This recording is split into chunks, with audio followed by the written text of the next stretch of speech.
So how are you today, sir? Well, this is a fine day. I'm happy to be on your program. Okay, great. Well, it's great to have you. First of all, for some of our listeners who may not know who you are or what you do, can you fill us in a little bit about what you do for the state? Sure. Well, I'm attached to the Department of Housing and Community Development for the state of Maryland, and our agency is dedicated to promoting home ownership, preserving home ownership, and preserving the supply of affordable housing throughout Maryland.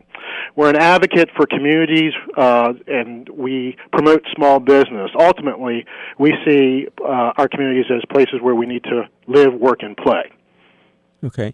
So briefly discuss your role, what you do with the Department of Housing and Community Development, if you can give us a little bit more details. Sure.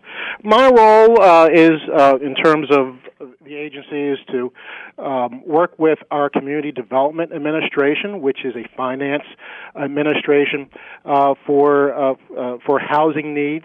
I also work with the Department of Neighborhood Revitalization in terms of focusing policy to advocate for communities and to develop relationships with governments and nonprofit partners and small businesses so that we can deploy the capital that we have available to make available through all parts of Maryland in terms of bonds, grants, and loans.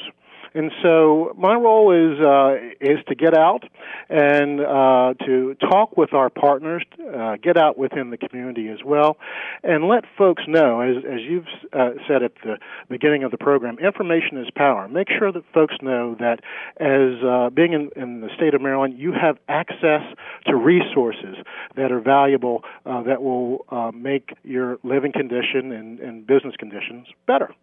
Absolutely. So I'm glad you highlighted that you're doing lending programs. You're offering lending programs for businesses as well as home ownership opportunities. But can you speak to the multifamily and business lending programs that your department has available? Sure. In terms of the multifamily programs, again, we support affordable housing within the state of Maryland, and so we have programs that promote the production of housing product, especially within Baltimore City, that are affordable.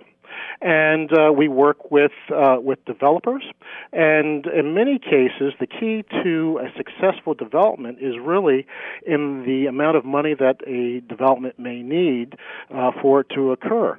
Our communities are stronger when we have safe, affordable housing. And by making that type of financing available, that... Hold on, Mr. Secretary. There we had a technical difficulty. Go ahead. Okay. And by making that type of financing available, we're able to assure that a development that is so needed within our communities really comes to pass. Okay.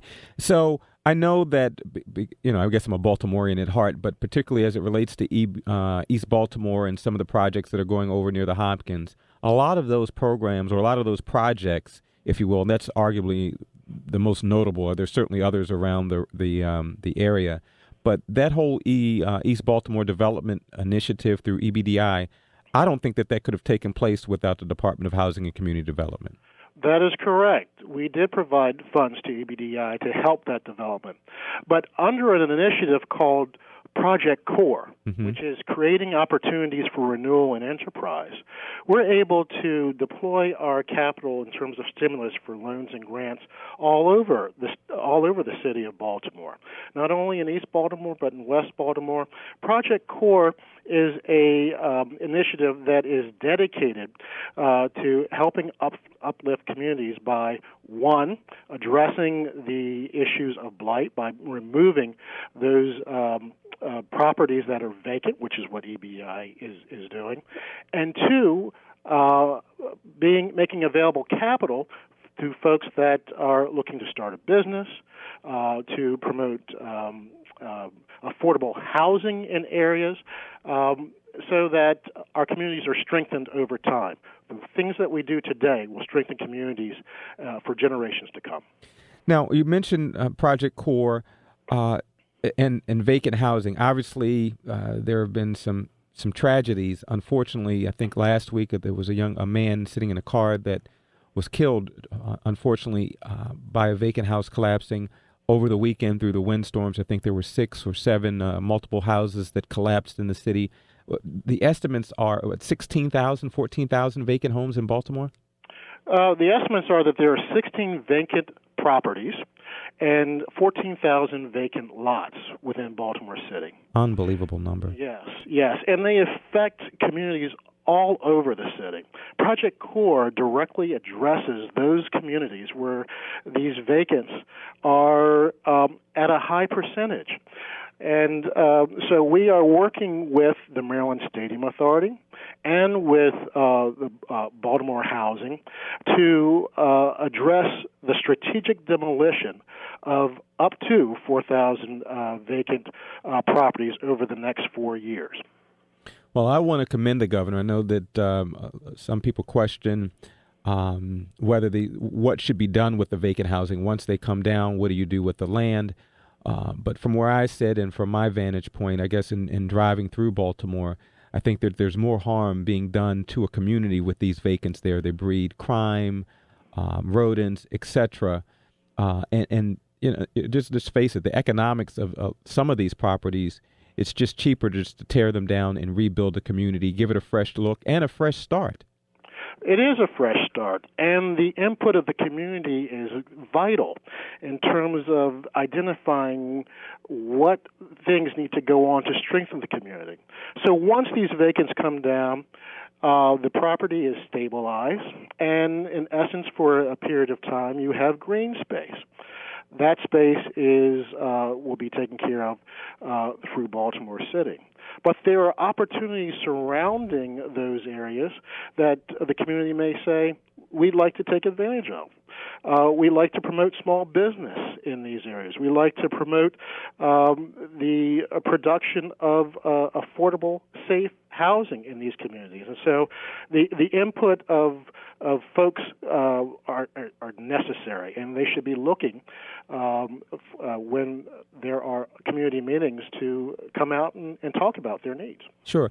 And when you look at some of these vacant houses or some of these homes that are vacant, they're antiquated, they're outdated. The space is no longer feasible. These homes were built in 1930s, some of them 50s, etc. And so the closet space, the flooring, pretty much it's really a gut job. And when you look at the numbers, it just doesn't make sense to gut these properties and try to renovate them when you're looking at the housing stock. I mean, it's just outdated form of housing, and I think that you're doing great work there. So we really do appreciate that. What are some of the resources that the department provides for home ownership? Well, certainly. I would always direct folks to our website at dhcd.maryland.gov.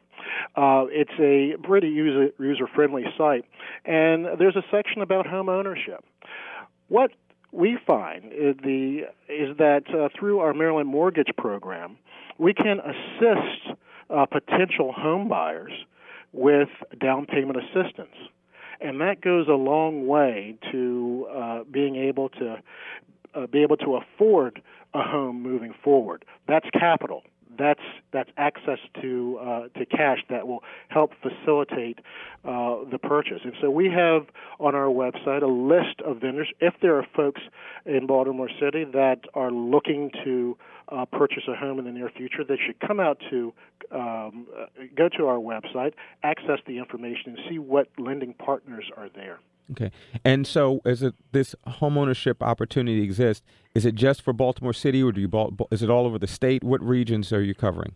We cover all over the state, but so there's no limit in terms of the geographic region. Folks are looking to purchase a home, and they should come to our website and take advantage of the tools that are there. There's also home counseling programs, and through community engagement, we also have the activities that are within the community to make folks aware of what's available. Okay. And lastly, Deputy Secretary, how do people learn more about the role and what you guys have going on over at Department of Housing and Community Development? Well, again, we have a great website, dhcd.maryland.gov. If it relates to Project CORE, folks can come and look at the emblem for Project CORE. If folks have questions, they can reach us through a questionnaire there if they want more information concerning Project CORE and other activities of our agency.